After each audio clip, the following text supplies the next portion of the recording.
कल्पना कीजिए, अरबों वर्ष पहले की धरती, एक वीरान, गर्म और लगातार बदलती हुई दुनिया। कोई इंसान नहीं, न कोई जानवर, सिर्फ जल, चट्टानें और जीवन की शुरुआत का इंतजार करता हुआ एक नीला ग्रह।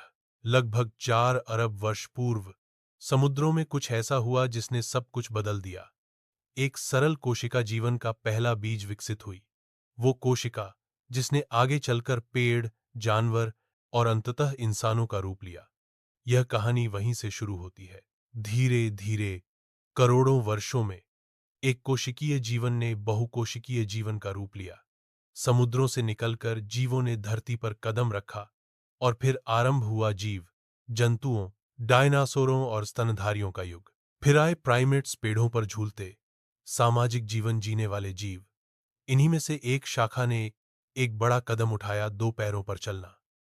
यह एक ऐसा मोड़ था जिसने इतिहास की धारा को बदल दिया। इन्हें हम होमिनिन कहते हैं और यहीं से हमारी मानव जाति की असली यात्रा शुरू होती है। ऑस्ट्रालोपिथेकस लगभग 40 लाख वर्ष पहले अफ्रीका में पाया गया। वह इंसान जैसा तो नहीं था, लेकिन सीधे खड़ा होकर चल सकता था। डब्ल्यूहास होमो हैबिलिस, जिसका नाम ही है चतुर इंसान, इसने सबसे पहले पत्थरों से औजार बनाए। यहीं से तकनीक की शुरुआत हुई। होमो इरेक्टस, इसने आग पर अधिकार किया, झुंड में शिकार किया और अफ्रीका से एशिया तक यात्रा की। और फिर लगभग 3 लाख वर्ष पहले अफ्रीका की धरती पर जन्म हुआ होमोसेपियंस का, यानी हम और आप। ये न सिर्फ शरीर से बल्कि दिमाग से भी विकसित थे।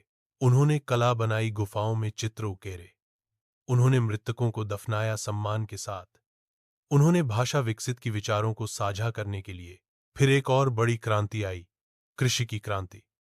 शिकार पर निर्भर रहने वाले इंसान अब बीज बोने लगे, पशुपालन करने लगे। यह बदलाव स्थायी बस्तियों की ओर ले गया। गांव बने, फिर नगर, इच नदियों के किनारे उभरी अद्भुत सभ्यताएं। मेसोपोटामिया, जहां लेखन का जन्म हुआ। मिस्र, जिसने पिरामिड बनाए और मृतकों को मम्मी बनाया।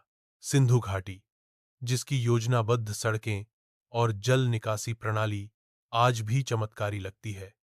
चीन, जहां से कागज, बारूद और रेशम जैसे आविष्कार आए। समय के साथ मानव ने विज्ञान, दर्शन और गणित में कदम रखा। ग्रीस के दार्शनिकों, भारत के ऋषियों और अरब के गणितज्ञों ने हमारी सोच की नींव रखी। भारत ने दिया योग, आयुर्वेद और शून्य का ज्ञान। उपनिषदों और वेदों में छिपा ब्रह्मांड का दर्शन यूनान ने सिखाया। लोकतंत्र, तर्क और विज्ञान की सोच इच मध्ययुग में। इंसान धर्म, युद्ध और सत्ता के जाल में उलझा रहा। पर इसी काल में स्थापत्य, कला और संस्कृति ने भी नई ऊंचाइयां छुईं। और फिर आया औद्योगिक युग। 18वीं शताब्दी में मशीनों ने जीवन की गति बढ़ा दी। भाप इंजन, फैक्ट्रियां, रेलवे और बिजली ने इंसान को प्रकृति से ऊपर उठने की शक्ति दी। फिर आया डिजिटल युग, कंप्यूटर, इंटरनेट और अब कृत्रिम बुद्धिमत्ता।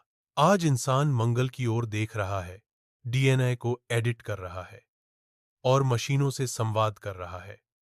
हम कह सकते हैं, अब विकास जैविक नहीं बल्कि तकनीकी हो चला है। भविष्य में इंसान दूसरे ग्रहों पर बस सकता है, खुद को साइबोर्ग में बदल सकता है, या फिर नई प्रजातियों का जन्मदाता बन सकता है। यह सिर्फ एक कहानी नहीं, यह हमारी चेतना की यात्रा है।